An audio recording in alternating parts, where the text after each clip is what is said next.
Autodemolizioni Signor, a Villorba dal 1969 al vostro servizio. Rottamazione auto, vendita ricambi nuovi e usati, vendita autovetture sinistrate o usate. Benvenuti al meteo. L'alta pressione africana cede parzialmente e questo causerà un aumento dell'instabilità sul nostro territorio. Vediamo il dettaglio di martedì 7 giugno.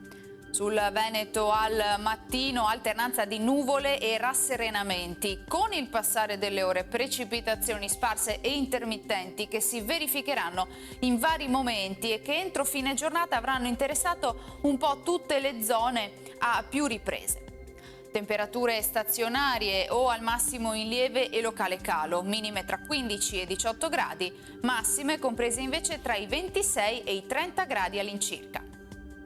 Ci spostiamo ora sul Friuli Venezia Giulia, anche qui la giornata sarà caratterizzata da un'evoluzione incerta. Buono inizialmente, a seguire cielo nuvoloso con qualche temporale che potrebbe essere anche di forte intensità. Temperature minime sui 16-20 gradi, massime sui 27-30 gradi. Infine diamo uno sguardo alla situazione del Trentino Alto Adige, dove avremo poche novità, lo vedete, tempo perturbato con frequente instabilità già in mattinata, fenomeni anche forti nel pomeriggio.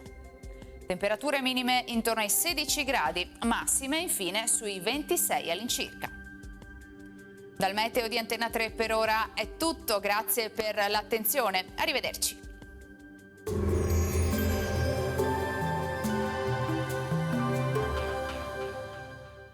Autodemolizioni Signor, a Villorba dal 1969 al vostro servizio. Rottamazione auto, vendita ricambi nuovi e usati, vendita autovetture sinistrate o usate.